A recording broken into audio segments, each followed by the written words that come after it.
15 जून को कुछ ऐसा हुआ कि जिसके बाद पूरे मुल्क में गम और गुस्से का माहौल है। जी हां, लद्दाख में भारत चीन सरहद पर करीब महीने भर से चले आ रहे तनाज़े में एक ऐसा मोड़ भी आएगा, शायद किसी ने सोचा नहीं था। पहले 3 जवानों के चीनी जवानों के हाथों शहादत की खबर और फिर उसके बाद 17 और जवानों की शहादत। गम और गुस्से से भरे मुल्क के अवाम हुकूमत हिंद से चीन को सबक सिखाने की उम्मीद लगा रही है। इस पूरे बहरान पर गहरी नजर रखते हुए अपोजिशन पार्टियों के लीडर भी हुकूमत के साथ खड़े होने के साथ साथ सवालात भी उठा रहे हैं। वजीर आजम नरेंद्र मोदी ने कहा है कि न ही वहां यानी गलवान घाटी में कोई हमारी सरहद में घुसा है और न ही हमारी कोई पोस्ट किसी दूसरे के कब्जे में है, और आज हमारे पास यह सलाहियत है कि कोई भी हमारी 1 इंच जमीन की तरफ आंख उठाकर भी नहीं देख सकता। उस पर कांग्रेस लीडर राहुल गांधी ने ट्वीट करते हुए यह कहा है कि वजीर आजम ने भारतीय इलाके को चीन के सामने खुद सुपुर्द कर दिया है। अगर जमीन चीन की थी तो हमारे जवान क्यों मारे गए, उन्हें किस जगह मारा गया? तो बरसर इक़्तिदार और हिज़्ब इख्तिलाफ के इस हसास मौजू पर अपने अपने रुख हैं, और एक रुख यह है कि चीन के इस शर्मनाक और पुरतशद्दुद कार्रवाई का बदला लेने को लेकर है। अब सवाल है कि बदला यानी चीन से मुकाबला सरहद पर या फिर बाजार में। कई लीडर और कई तिजारती और समाजी तंजीमें चीनी सामान के बॉयकॉट की अपील कर रही हैं। हत्ता कि एक मरकजी वजीर ने चीनी फूड यानी खाने और चीनी रेस्तोरां को भी बंद किए जाने की अपील कर दी है। क्या यह मुमकिन है? चीन का भारत के साथ करीब $6 बिलियन का यानी चीनी कंपनियों ने करीब $6 बिलियन भारत में इन्वेस्ट कर रखा है। तो ऐसे में 2 रुख सामने आता है, बरसर इक़्तिदार का और हिज़्ब इख्तिलाफ का, अपोजिशन पार्टी का। तो इन 2 रुख के लिए हम आज आपके सामने मौजूद हैं। हमारे साथ 2 खास मेहमान हैं। बीजेपी के तर्जुमान जफर इस्लाम साहब हमारे साथ मौजूद हैं, आपका इस्तकबाल है। और साथ ही कांग्रेस के तर्जुमान मीम अफजल हमारे साथ मौजूद हैं इस हसास मौजू पर गुफ्तगू करने के लिए। और जाहिर है जो तीसरा रुख है वो अवाम का होता है, हमारे नाजरीन का होता है। तो इस तीसरे रुख की जगह कितनी बनती है, हिज़्ब इख्तिलाफ की का रुख क्या है, इस पर हम पूरी तरह से बात करने की कोशिश करते हैं। सबसे पहले हम जफर इस्लाम साहब से ये सवाल रखते हैं कि इस पूरे ये जो बहरान है, सरहद पर जो तनाज़ा है जिसका अंजाम इस तरह से फिलहाल अभी दिखाई दे रहा है, बरसरे इक़्तिदार जमाअत बीजेपी के तर्जुमान के नाते आप हमारे नाजरीन के सामने क्या बातें रख रहे हैं, क्योंकि मुल्क में जो अवाम का रद्द अमल है उससे आप बखूबी वाकिफ हैं। क्या रुख है हुकूमत का, जफर इस्लाम साहब?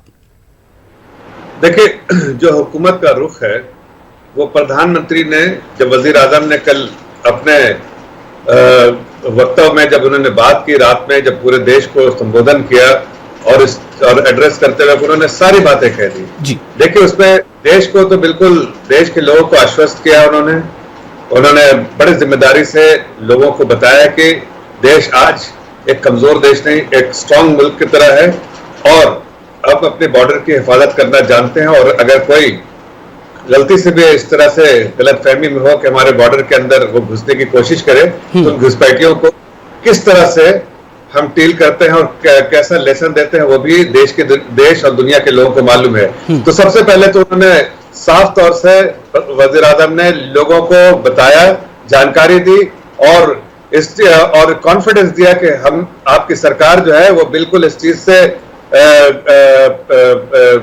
चीज के बारे में जानती है कि अगर कोई गलत तरीके से आग भी उठाए तो हम उसके आग निकालने के हिम्मत रखते हैं। दूसरी बात, उन्होंने चीन को भी बहुत साफ लफ्जों में मैसेज दिया और दुनिया की ग्लोबल कम्युनिटी को भी कि आज पिछले 2014 से 6 सालों में जिस तरह से हमने अपने फैसिलिटीज, जो डिफेंस फैसिलिटीज बढ़ाई है, इंफ्रास्ट्रक्चर डेवलप किया है और बॉर्डर पे जो पेट्रोलिंग जो हमारी होती थी वो पेट्रोलिंग बढ़ी है। और हम वैसे इलाके में जहां पहले नहीं पहुंच पाते थे, जो घुसपैठ के घुस जाते होंगे या फिर ऐसी कोशिश करते होंगे जिनकी नजर गलत से होगी, वैसी जगह पे भी अब पेट्रोलिंग होती है और अब किसी के घुसने के इम्कानात नहीं है। और इसी तरह से देखिए, जो हुआ वो बहुत गलत हुआ, इसलिए कि 6 जून को इस बात के दोनों डायरेक्टर जनरल ऑफ मिलिट्री के बीच में बात हो चुकी थी कि ये जो तनाजा है, ये जो उसमें जो इतना तनाव है वो खत्म किया जाए और अपने अपने तरफ से वो लोग वापस जाएंगे। लेकिन ऐसा हुआ नहीं और कुछ एक जगह फेस ऑफ हुआ और फेस ऑफ में आपने देखा कि क्या हुआ कि हमने हमारे 20 जवान जो है हिलाक हुए और वो जो शहीद हुए उसमें, और हमने कितने शहीद किए, कितने मारे, उसमें मारते मारते जितने लोग मरे हैं वो भी मारते मारते उन्होंने अपने अपने अपने सरजमीन के लिए शहादत दी है। और ये पता है दुनिया को कि आज हिंदुस्तान ने ये करके दिखाया जो अब तक हिंदुस्तान की हिम्मत नहीं होती थी। और मैं साफ लफ्जों में कह रहा हूँ कि दुनिया को मैसेज दिया, प्रधानमंत्री ने, वजीर आजम ने मैसेज दिया है कि India is no more a soft nation, और इसकी तरफ से गलत इरादे और गलत नजरों से देखना अब बंद हो जाए। ऐसे जी, तो India is no more a soft nation, इसकी तरफ गलत इरादे और गलत नजर से देखना बंद हो जाए। अभी तक जो कुछ आपने कहा, सवाल बहुत सारे हैं, लेकिन पहले मैं सीधे तौर पर रुख जानना चाहता हूं कांग्रेस का। मीम अफजल साहब हमारे साथ मौजूद। मीम अफजल साहब, क्या रुख है कांग्रेस का? सबसे पहली बात तो मैं ये कहूंगा कि हम देश के साथ खड़े हैं जी। कांग्रेस पार्टी नेशनल इश्यूज पर सरकार के साथ है। खासतौर पर सिक्योरिटी का जो मामला है, जी हाँ, सरहदों जो तनाजा है, इसमें भी अगर सरकार कोई ठोस कदम उठाती है तो हम उसके साथ हैं। लेकिन बदकिस्मती की बात यह है कि प्रधानमंत्री ने इसके बावजूद कि हुकूमत से बहुत सारे लोग मुतालबा कर रहे थे, कांग्रेस पार्टी लगातार मुतालबा कर रही थी। राहुल गांधी जी ने कम से कम 15 ट्वीट इस दौरान में किए, एक महीना 1.5 महीने के अंदर, और सरकार को बाकायदा आगाह किया कि वहां जो कुछ चल रहा है उसको दुनिया को बताया जाए, उसके देश को बताया जाए जी। लेकिन सन्नाटा रहा, कोई भी बयान इस सिलसिले में प्रधानमंत्री का नहीं आया। और इस खामोशी की वजह से शायद चीन को भी यह गलत मैसेज गया। आज प्रधानमंत्री कह रहे हैं कि हम बर्दाश्त नहीं करेंगे, बिल्कुल नहीं करना चाहिए। हम भी चाहते हैं कि प्रधानमंत्री बिल्कुल बर्दाश्त ना करें, लेकिन ये बर्दाश्त कैसी है जिसमें हमारे 20 जवान निहत्ते शहीद कर दिए गए? ये कैसा हमारा बहादुरी है कि हम ये कह रहे हैं, प्रधानमंत्री कह रहे हैं कि ना कोई हमारे इलाके में आया है और ना हम किसी के इलाके में घुसे हैं। तो फिर ये 20 जवान कहां शहीद हुए हैं? मतलब ये सवाल आपका है, ये सवाल आपका जफर इस्लाम से। जफर इस्लाम साहब, इसका जवाब दीजिएगा कि दरअसल ये जो शहादत हुई हमारे जवानों की, ये कौन सा इलाका था? क्या वो अपने हिंदुस्तानी इलाके में थे या फिर वो चीनी इलाके में थे? कहां पे हुआ? ये सवाल करें मीम अफजल साहब आपसे। देखिए, लाइन ऑफ जो एक्चुअल कंट्रोल होता है LAC, वो कोई स्ट्रेट लाइन की तरह नहीं है जैसे आप बाकी जगह पे देखते हैं। इसलिए कि ये पहाड़ है, इसमें नदियां हैं और इसमें वो एक कोई स्ट्रेट लाइन नहीं हो सकता है। इसलिए आपको ये समझना पड़ेगा कि ये फेस ऑफ हुआ था दोनों मुल्कों के जो फोर्सेस थी, मिलिट्री थी, वहां पर थी। और ऐसे में हमें बिल्कुल अपनी जगह पे थे। हमने किसी के जमीन पे घुसने की कोशिश नहीं की, लेकिन जो घुसने की कोशिश की हमारे लाइन ऑफ एक्चुअल कंट्रोल में, हमने उनको घुसने से रोका और वहीं पर लड़ाई की। लेकिन इसलिए कह रहे हैं फेस ऑफ दोनों मुल्क के जो सेना थे उनके में भिड़ंत हुई, इसलिए कि वही LAC के पास अगर घुसने की जो कोशिश कर रहे थे उनको घुसने से ना घुसने दिया, और वहीं पर उनको जो जिस तरह से हम लोगों ने सबक सिखाया है वो देश और दुनिया जानती है। लेकिन मैं एक बात कहना चाहता हूं, चूंकि मीम साहब कह रहे हैं कि जिम्मेदारी प्रधानमंत्री की बनती थी कि पहले बताए, मैं तो ये कहता हूं कि जिम्मेदारी बनती थी और बार बार इसके बारे में जिक्र भी किया गया, और इसीलिए DGMOs की मीटिंग हुई और सबको, देश और दुनिया सबको मालूम है। लेकिन गैर जिम्मेदाराना जो रवैया रहा है वो राहुल गांधी जी का रहा है कि बार बार ट्वीट करना, जबकि प्रधानमंत्री ने स्वयं ट्वीट करके बोला कि भाई हमारी मीटिंग है 19 तारीख को 5 बजे। उसके बाद भी ऐसी कौन सी बेचैनी थी जो कि बार बार ट्वीट करने की? और जफर साहब, एक बेचैनी अवाम की तरफ से होती है। अवाम दरअसल तुरंत ये जानना चाहती है कि हमारे जवान जो सरहद पर तैनात, उनके साथ क्या हुआ, क्यों हुआ, कब हुआ, कहां हुआ। उसके लेकर गए 15 तारीख के वाकये को 19 को मीटिंग कराया जाए, 19 के बाद फिर अवाम के सामने बात लाई जाएगी अगर, तो क्या ये सही है? देखिए, पूरी जानकारी देश और दुनिया को देनी चाहिए। अभी कोई हादसा हुआ तो सबसे पहले क्या इसकी जरूरत है कि देश की जनता, कुछ चीजें जो होती है सेंसिटिव इंफॉर्मेशन होती है, क्लासिफाइड इंफॉर्मेशन होती है, हर चीज ऐसे नाजुक मोड़ पे और ऐसे क्रिटिकल सिचुएशन में जरूरी नहीं है कि हर इंफॉर्मेशन देश की जनता को दी जाए। लेकिन मीम अफजल साहब, आप ये बात क्यों नहीं समझ रहे हैं? कांग्रेस ये बात क्यों नहीं समझ रही है कि कुछ इंफॉर्मेशन होती है जो क्लासिफाइड होती है, क्रिटिकल होती है, जिन्हें बिल्कुल सतह पर नहीं लाया जा सकता? ये सवाल कर रहे हैं आपसे जफर इस्लाम ज्यादा साहब। कौन जानता होगा कि क्लासिफाइड इंफॉर्मेशन क्या होती है? मैं भारत की नुमाइंदगी 2 मुल्कों में कर चुका हूं, बल्कि प्रैक्टिकली मैं 4 मुल्कों के अंदर एम्बेसडर का काम कर चुका हूं। मुझको पता है क्लासिफाइड इंफॉर्मेशन क्या होती है, क्या सरकार को डिक्लेयर करना चाहिए, क्या नहीं करना चाहिए। लेकिन सरकार ने तो 47 दिन तक कुछ भी डिक्लेयर नहीं किया, अब मिलने की बात ही नहीं की। ये तो हमारा दबाव था या अपोजिशन लीडरों का दबाव था। आप ये बताइए, सवाल खाली कांग्रेस पार्टी उठा रही थी, राहुल गांधी जी उठा रहे थे? हमारे साबिक फौजी जनरल्स लगातार इस सवाल को उठा रहे थे, डिफेंस एक्सपर्ट सवाल उठा रहे थे, जफर इस्लाम साहब भी बैठे होंगे कुछ बहस के अंदर। टीवी चैनल पर जितने एक्सपर्ट्स आ रहे थे वो यही कह रहे थे कि सरकार को अपनी पोजीशन क्लियर करना चाहिए, बताना चाहिए कि वहां क्या चल रहा है। आप क्लासिफाइड इंफॉर्मेशन, हम आपसे ये थोड़ी पूछ रहे हैं कि आप जो राज है वो बता दीजिए। आप जितना बता सकते हैं वो तो बताइए ताकि लोगों को तसल्ली हो। इसलिए ये बात कहना कोई अच्छी माकूल बात नहीं है कि क्लासिफाइड इंफॉर्मेशन थी, कुछ सीक्रेट्स होंगे, इसको कैसे आवाम के सामने लाया जा सकता है? आवाम के सामने क्या लाया जा सकता है मैं अच्छी तरह से जानता हूं, सरकार भी जानती है अच्छी तरह से, और हमारी एक्सटर्नल अफेयर्स मिनिस्ट्री और डिफेंस मिनिस्ट्री उससे ज्यादा अच्छी तरह से जानती है। जफर इस्लाम साहब से ज्यादा अच्छी तरह जानती है, मुझसे ज्यादा अच्छी तरह से वो लोग जानते हैं। ठीक है, यहां से थोड़ा आगे बढ़ते हैं। इंफॉर्मेशन कितनी देर से दी गई?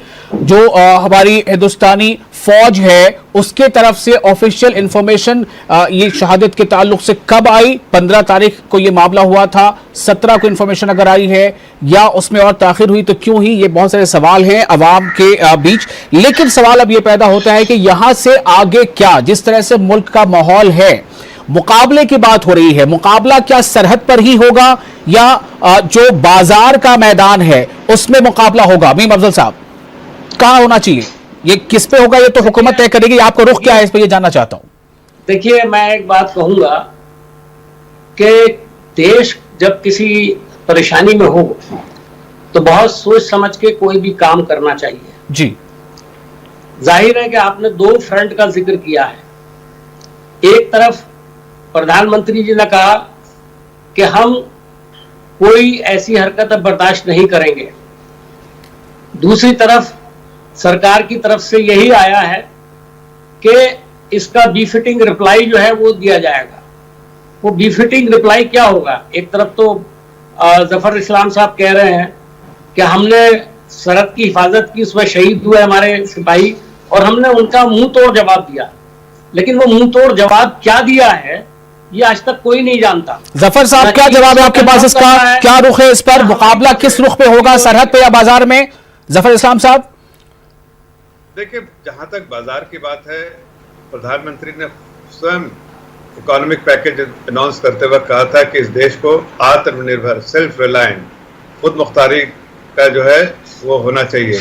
इसलिए वो इनिशिएटिव तो ऑलरेडी ले लिया गया है और मुझे लगता है कि देश की जनता भी अब सेंसिटाइज हो गई है इस इवेंट के बाद कि आज इस देश के प्रोडक्ट को और इस देश में जो मार्केट है उसको इस्तेमाल किया जाए, ना कि किसी और को एंट्री दी जाए।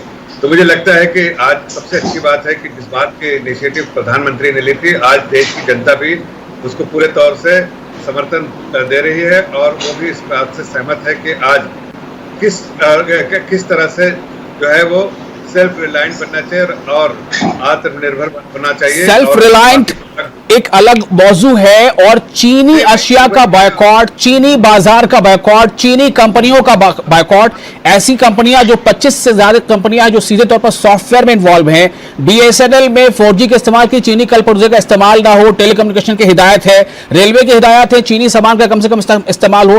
क्या जफर इस्लाम साहब इस बारे में हुकूमत कोई बड़े लेवल पे, हुकूमत का कोई बड़ा जो नुमाइंदा हो वो इस बारे में ऐलान करने वाला है क्या?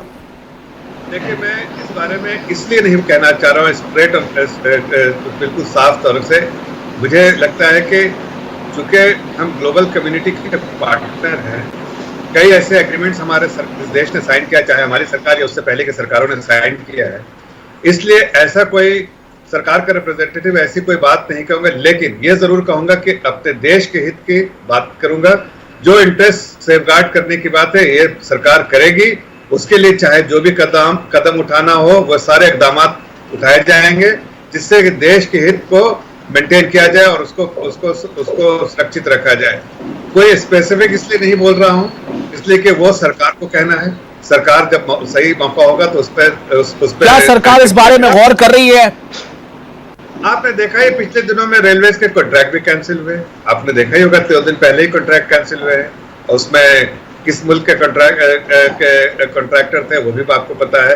तो मैं ये कहना चाहता हूं कि देखिए जो दुनिया के ग्लोबल पार्टनर होने के नाते कई चीज को ग्लोबल कम्युनिटी के साथ साइन किया हुआ है अपने एग्रीमेंट, तो वो बातें सोच समझ के होंगी, लेकिन वो ट्रेड अपनी जगह है और नेशनल सिक्योरिटी अलग जगह है। नेशनल सिक्योरिटी के मद्देनजर क्या इकदाम किए जाने चाहिए? मीम अफजल साहब, जो जफर इस्लाम साहब कह रहे हैं कि ट्रेड में यानी बाजार के मैदान में बहुत हद तक इशारा हुकूमत की तरफ से आ गया है कि चाइनीज अशिया या चाइनीज सर्विसेज की तरफ कदम कम से कम बढ़ाया जाए। क्या आपको लग रहा है ये मुमकिन है?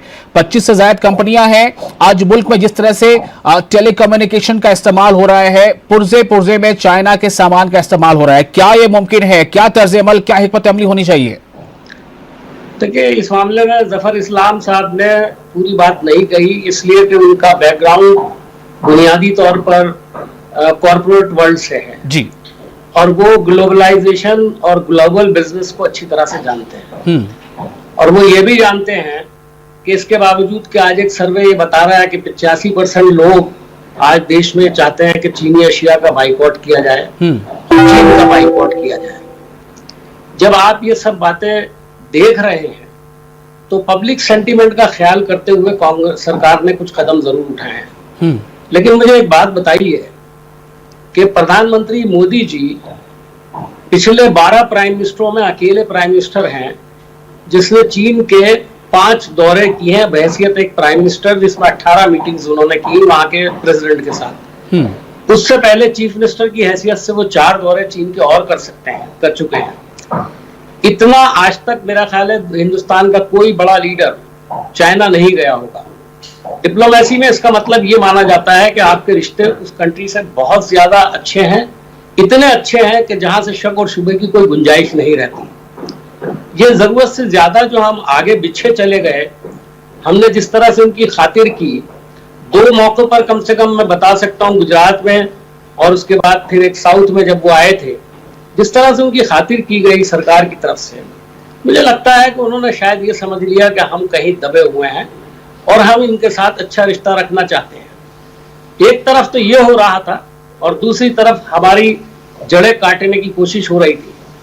चीन के बारे में सारी दुनिया की जो राय है वो आप अच्छी तरह से जानते हैं। जफर इस्लाम साहब, इस पर एक सवाल है कि इतनी गहरी दोस्ती का मुजाहरा और अंजाम इस तरह से, सरहद पर जो हमारे निहत्थे नौजवान थे उनको इतनी बुरी तरह से वहां पर जो है उनकी हलाकत सामने आई, वो शहीद हो गए। जफर साहब, इस पर क्या जवाब है? इतना जबरदस्त धक्का है। आपको कंफर्म करना चाहता हूं और सही करना चाहता हूं कि देखिए कोई निहत्था नहीं था, ये एक प्रोटोकॉल है जो और 1993 में एक एग्रीमेंट साइन हुआ है चाइना और हिंदुस्तान के बीच में नरसिम्हा राव की सरकार के जमाने में, जिसके में फायर आर्म्स का इस्तेमाल करने के बना है। लेकिन एक और बात कहना चाहता हूं, 5 बार गए हैं। एक मिनट सुन लीजिए, नरसिम्हा राव जी 1 बार गए थे, एक प्रोटोकॉल साइन किया था। आप 5 बार गए, आपने भी बहुत सारे प्रोटोकॉल, बहुत से एग्रीमेंट साइन किए हैं, ये पता होना चाहिए आपको। थोड़ा सा आराम से बैठिए, सुन लीजिए, फिर आप जो कहना हो कह दीजिएगा। मैं ये कह रहा हूँ कि देखिए, पहले तो उनके पास फायर आर्म्स था, कोई बॉर्डर पे बिना फायर आर्म्स के नहीं रहता। वो प्रोटोकॉल मेंटेन किया, उन्होंने फॉलो किया, दोनों फौजों ने प्रोटोकॉल फॉलो किया। दूसरी बात मैं ये कहना चाहता हूँ कि जब बात करते हैं डिप्लोमेसी की, देश का आज जो दबदबा है पूरी दुनिया में बढ़ा है, ये मानते हैं कि नहीं? आज पूरे देश के साथ, हमारे साथ, मुल्क के साथ पूरी दुनिया खड़ी है, क्या चाइना के साथ खड़ी है? दूसरी बात, हम अपने सारे पड़ोसी मुल्कों के साथ रिश्ता बेहतर बनाना चाहते हैं। अगर देश को ग्रो करना है तो दुनिया में एक अपने मुकाम बनाना है, तो उसको अपने पड़ोसी मुल्कों के साथ रिश्ता बेहतर करने की कोशिश करनी है। अफजल साहब, इस पर आप जवाब देना चाहेंगे क्या? अगर उसमें क्या ये जो मुल्क हमारी सपोर्ट में खड़े हुए दिखाई दे रहे हैं आपको, ये आकर सरहद पर लड़ेंगे चीन से? जवाब देने की क्षमता भी रखते हैं, लेकिन हम एक पीस लविंग नेशन है, शायद मुहिम साहब को नहीं मालूम होगा। जफर साहब, जवाब तो हमें देना होगा बहरहाल ना। जफर साहब, हमारे 20 जवानों की शहादत क्या यूं रायगा जाएगी? नहीं जाएगी, ये बराता ऐलान किया गया है, लेकिन सवाल ये कि उसकी हिकमत अमली क्या होगी, कौन सा मैदान होगा? बीम अफजल साहब ये पूछना चाहते हैं कि जो कौन से ऐसे ममालिक हैं जो अभी हमारे साथ खड़े हैं, जो खड़े हैं, क्या वो लड़ने के लिए आएंगे चीन से? मैं ये पूछना चाहता हूँ। लड़ना तो हमें खुद पड़ेगा ना। और दूसरी बात, जफर साहब से एक सवाल और है मेरा। जफर साहब, एक सवाल मेरा और है, आपसे ज्यादा सही जवाब नहीं दे सकता कोई इसका। मालूम हो गया, ये बताइए कि हमारी $92 बिलियन, 92 बिलियन डॉलर। चाहता हूँ अभी जरा आप आज के दिन की बात तो सुन लीजिए। अगर आप ट्रैक करते होंगे डेवलपमेंट को, ग्लोबली क्या डेवलपमेंट हो रहा है, तो शायद आपको इसका आपका एहसास होगा कि आज देश के साथ कौन कौन खड़ा हुआ है। तो शायद आपने शायद एम्बेसडर रहे होंगे, डिप्लोमेसी समझते होंगे, लेकिन आपने शायद मुआयना ठीक से नहीं किया। मैं साहब माफी चाहता हूँ, मैं आपको बताना चाहता हूँ कि आपने देखा होगा कि जो इनकी जो वॉरशिप है अमेरिका की, वो कहां पर अभी मूव हुई है, आपने देखा? ये आपको शायद नहीं मालूम होगा। ये तीनों तरफ से चाइना के सामने खड़ी हो गई है, फिलीपींस में, पैसिफिक ओशियन में, और ये सब अभी मूवमेंट हुआ है 15 तारीख के बाद। दूसरी बात के जो सिक्योरिटी काउंसिल के जो 5 जो परमानेंट मेंबर है, उनके स्टेटमेंट क्या आपने सुने? क्या किस तरह के स्टेटमेंट आए? तो आपको थोड़ा सा डिप्लोमेसी को देखिए और आज देश के साथ मुझे सब मालूम है। जफर साहब, मैं आपसे पूछना चाहता हूँ, मालूम होता तो नहीं तय करिए कि आपको चाइना से लड़ना है या उसका इकोनॉमिक बाइकआउट करना है। आप मुआशी मैदान में उससे लड़ेंगे, उसके जरिए से दबाव डालेंगे, या आप वॉरफेयर में जाना चाहते हैं? सरकार को क्लियर करना चाहिए।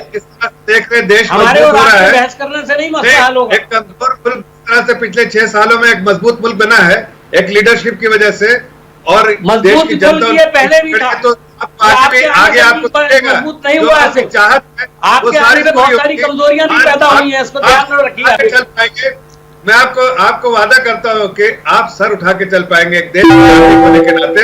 हम पहले भी सर उठा के चलते थे, आज भी सर उठा के चलते हैं, और कल भी सर उठा के चलेंगे। देश के लोगों को वो कॉन्फिडेंस, कोई माइकल हाल इस देश के लोगों का सर नीचा नहीं कर सकता। हम पहले भी सर उठा के चलते थे, आज भी सर उठा के चलते हैं, और आगे भी चलेंगे, और आप भी चलेंगे। लेकिन इसको किसी को क्रेडिट देने की जरूरत नहीं है। कोई मोदी की वजह से हम सर उठा के नहीं चल रहे हैं, ऐसा मत समझिए। संबोधन था, जो स्पीच थी कल शाम में, उससे पूरा देश अपने आप को गर्वान्वित महसूस करता है। उसी पर यह सवाल राहुल गांधी ने उठाया था कि क्या कौन सा इलाका था जहां पर हिंदुस्तानी जो जवान हैं वो उनकी शहादत हो जाती, वो इलाका हिंदुस्तान का था या फिर वो इलाका उनका था? अगर वो हिंदुस्तान का इलाका था तो इसका मतलब क्या चीनी फौजी यहां आ गए थे? ये सवाल उठाया था मैंने, आपको सिर्फ आपने इसलिए सामने रखा है। मैं फिर से एक बार आपके सामने सवाल रख रहा हूं, जफर इस्लाम साहब, क्या हुकूमत ये सोच रही है कि हमें जो माशी मैदान है, जो बाजार का मैदान है, उसमें मुकाबला करना है चीन से? क्या वो आसान होगा, मुमकिन होगा? चूंकि मैंने आपको पहले ही बताया, एक आदाद शुमार के मुताबिक $6 बिलियन के करीब जो है इन्वेस्ट चीनी कंपनियों ने भारत में कर रखा है। क्या ये इतना आसान है? विशाल साहब, $6 बिलियन तो आप बता रहे हैं इन्वेस्टमेंट। बिलियन डॉलर, 6 बिलियन कारोबार है चीन के साथ। $6 बिलियन इज पीनट्स। पहली बात ये समझ लीजिए, बिल्कुल रत्ती के बराबर $6 बिलियन होता है। बिल्कुल सही है, मैं आपसे एग्री करता हूँ। लेकिन दूसरी बात कहना चाहता हूँ कि हमने, लेकिन 92 अरब डॉलर का बिजनेस हमारा ट्रेड है, को इतना स्ट्रॉन्ग किया, और हमारे पास मार्केट है। तो आप इससे मुआयना लगा सकते हैं कि हमारी कोशिश क्या है और किस तरह से हम अपने आप को इंसुलेट करना चाहते हैं। जो बाहर से जो सामान आता है उसको किस तरह से हम डिस्करेज करना चाहते हैं। लेकिन जफर साहब, ये एक आदाब शुमार ये भी है कि 2007-8 के मुकाबले 2017-18 में जो इंपोर्ट है वो बहुत ज्यादा बढ़ गया चाइना से। आप इसे जानते होंगे बखूबी। मैं कह तो रहा हूं कि सप्लाई चेन को जब स्ट्रॉन्ग करेंगे इंडिया में, अब पीपीई बनता नहीं था, N95 मास्क बनता नहीं था, आपके बहुत सारी चीज बनती थी, अब सब बनने लगी यहाँ पर। तो जब सेंसिटाइज हो जाता है देश, कोशिश करते हैं, देश की खूबियां जब चाहती है देश में, सब लोग चाहने लगते हैं, एक प्लेटफॉर्म पे होते हैं, ये सारी चीजें जो आज आप जिसका गुमान है लोगों को, वो पूरे होते हुए भी दिखेंगे बहुत जल्दी। लेकिन मैं ये कहना चाहता हूँ कि यहाँ पर हमारे पास मार्केट है और सप्लाई चेन स्ट्रॉन्ग करने की हमने बात की है, उस दिशा में काम सरकार कर रही है। और जो भी सरकार के पास तरीके हैं, चाहे वो एक्साइज बढ़ा के या ड्यूटी बढ़ा के डिस्करेज करने की वो सरकार कर भी रही है। आपको इसका अंदाजा होगा, इसलिए कि सरकार ने कई बार कई जगह पे ड्यूटी बढ़ा दी है, ताकि एंटी डंपिंग ड्यूटी बढ़ा दी है, ताकि यहाँ पर कोई आके अपने माल को ना बेच पाए। चलिए, बहुत बहुत शुक्रिया आप दोनों मेहमानों का। तो दो रुख में आज मीम अफजल कांग्रेस की तरफ से थे हमारे साथ और जफर इस्लाम बीजेपी की तरफ से थे। दोनों ने अपना अपना रुख रखा है। जाहिर है हालात मुल्क में कैसे हैं इससे आप बखूबी वाकिफ हैं। लोगों को इंतजार है कि हमारी हुकूमत क्या ऐसे इकदाम करती है जिससे मुल्क में ये जो शहादत के बाद जो इक़राम गुस्से की लहर है वो थोड़ी शांत पड़ सके। बहुत बहुत शुक्रिया, आदाब।